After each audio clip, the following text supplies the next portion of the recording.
You may find yourself living in a teardrop trailer. And you may find yourself in another part of the world. And you may ask yourself, well, how did I get here? I'm watching the ceiling fan.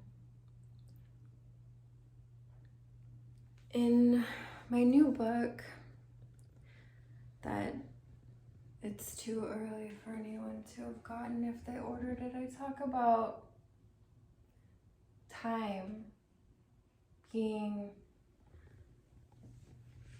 a spiral, not linear. And today, I'm finding myself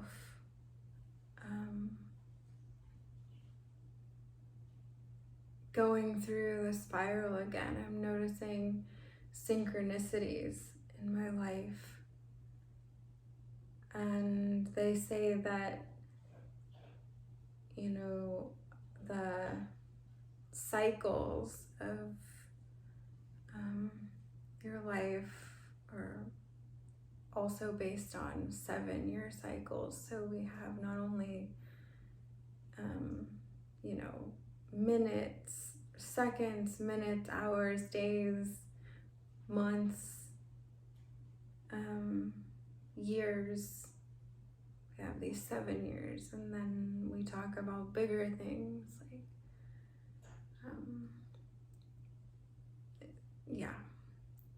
Anyway, my psychologist isn't texting me back, so I'm going to do my what the fuck episode 7, because I feel like this is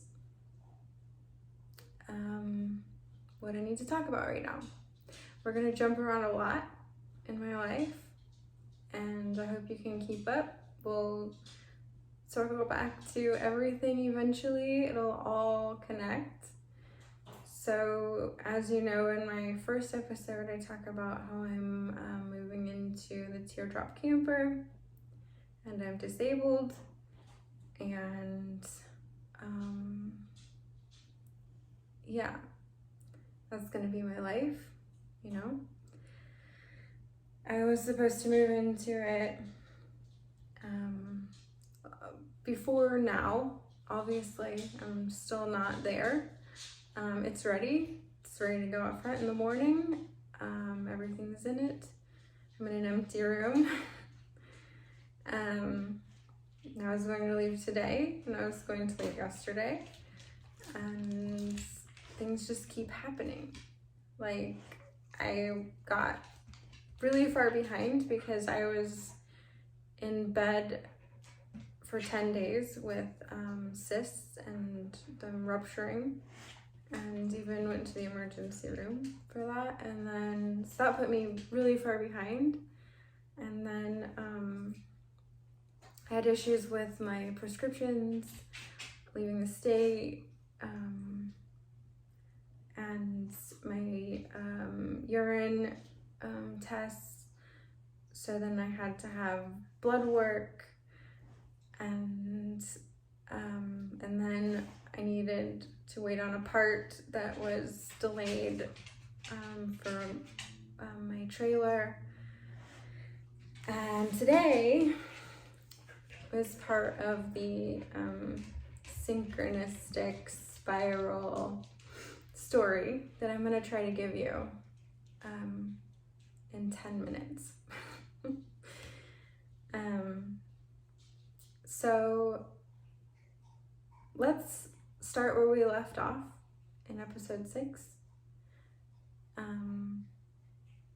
I'm getting ready to leave the farmhouse and the homestead. So I'm getting stuff ready for a yard sale. And my parents' neighborhood, it's a really big neighborhood, and they have this huge annual garage sale. So I'm packing up stuff to bring to that, which is like a month out. It's in May, beginning of May. The first weekend in May is that year it was. So I still didn't have a plan, but I was going to take whatever money I could from selling a lot of my antiques and things, collectibles that I had, and just figure it out.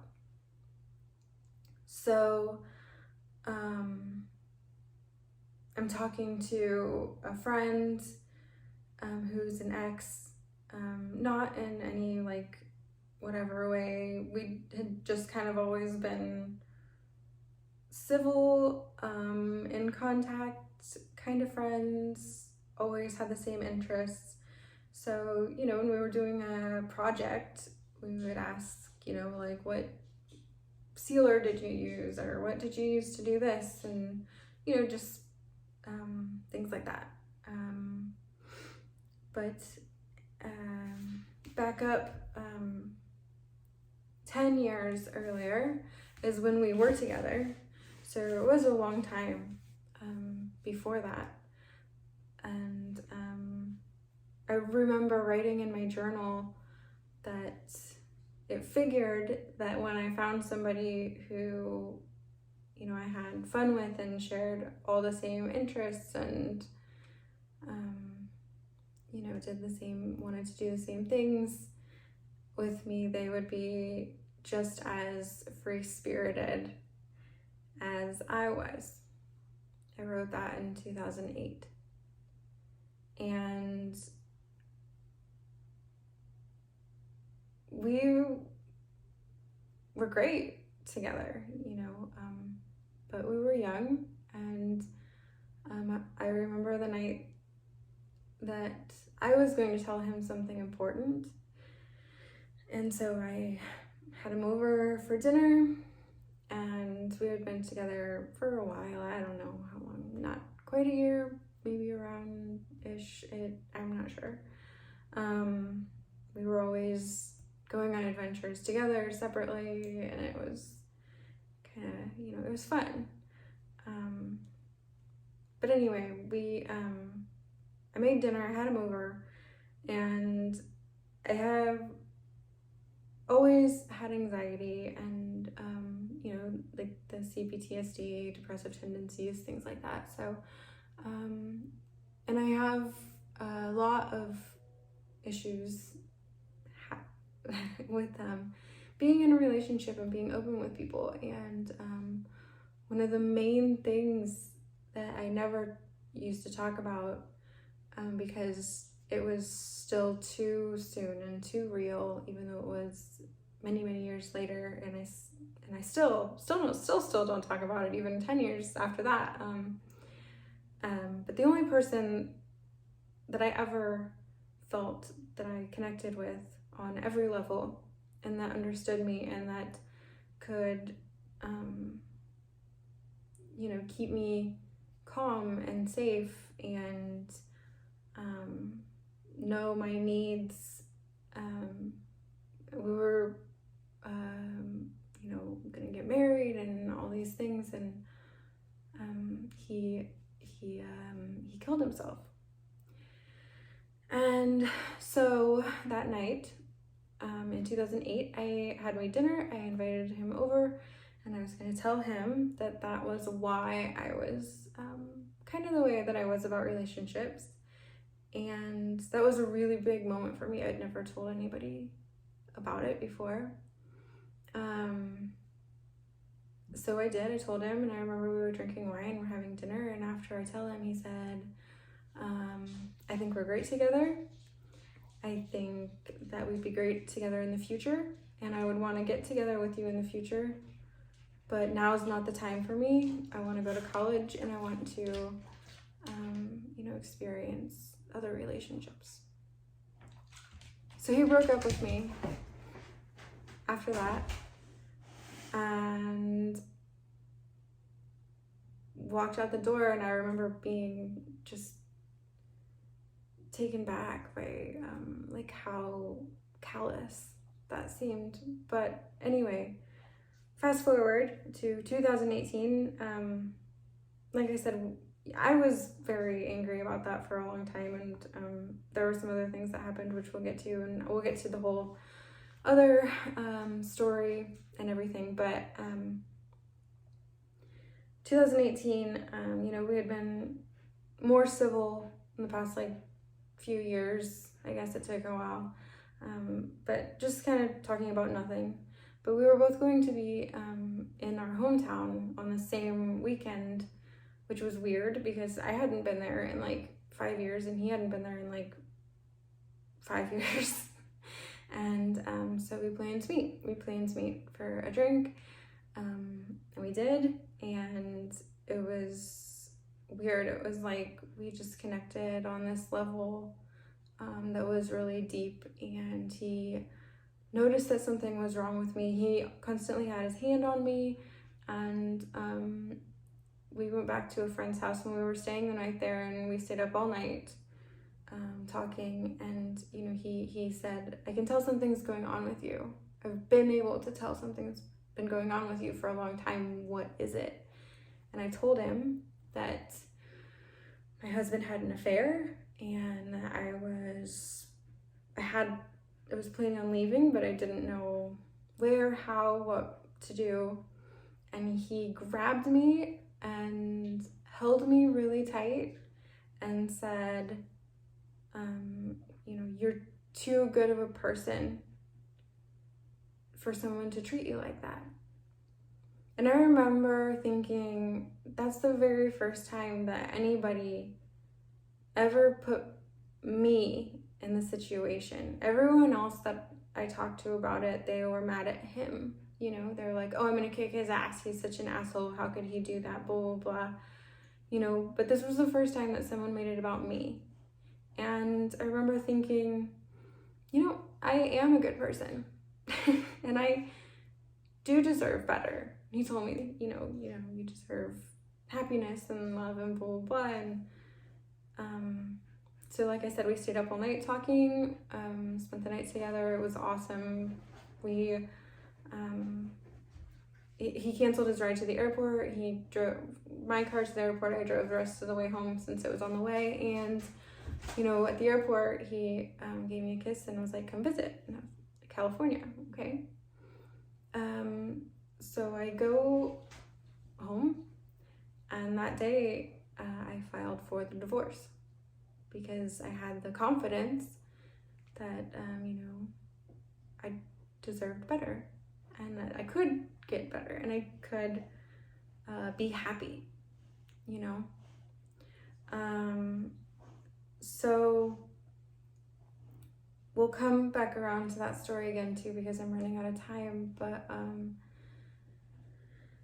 basically, I did come visit, obviously, and he drove me around and said, I want to show you all the beautiful places, so you'll move out here. You're like the best adventure partner, blah, blah, blah. You never complain. I really want you to move here. It'll be fun, da, da, da. And so I did. That was my new plan, right? I had to go back a couple times for divorce court, and we'll get there too, because that was a freaking nightmare. Anyway, today I was planning on leaving, packing up, doing the rest of the stuff, and he is now my caregiver, and because I have become disabled and sick and everything in this time that I've been out here with him. And he told me, that his life sucks and I make him miserable because I needed to get a tote for some of the last of my things. And I just constantly needed something every day. And I'm like, I'm leaving today, this is it. This is all I'm gonna need right now. I'm leaving. And that caused me to have a seizure. I had to sleep, took a nap, and then I woke up. And when I woke up, he said, when are you leaving? And I'm still kind of in this funky after seizure mode. I have like 3 things left to put in my car, and I don't know, I'm fit. So anyway, he basically told me, you know, this, I was like, hey, what went on earlier? And he's like, well, I don't have to talk to you. This is my house and my life, and I just want to live my life. And I, you know, whatever. And I'm like, okay, well, I'm gonna be gone. And he ended up leaving. So I'm here by myself while I was convulsing on the floor again. I went into another seizure and took another nap. So obviously I didn't drive anywhere today. And so the synchronicity of it all was when we were in the car going to get the tote, and I had to run to my storage space. Those were the two things I needed to do today. The song came on the radio, which is a song that is by an artist from our hometown, which is really weird, in Indiana, and we're in California. And it was a song that after, you know, the one had passed away, I sat in my car and just watched the CD player, because it was like the early 2000s, you know, and the CD player had the little dots that you could watch. I just watched those and listened to it over and over and over and over and over again on repeat.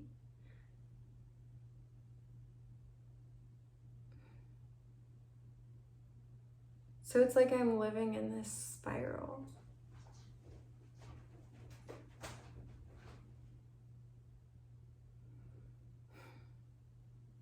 My cycle starts over tomorrow. Let the days go by, let the water hold me down. Let the days go by, water flowing underground into the blue again. After the money's gone, once in a lifetime, water flowing underground.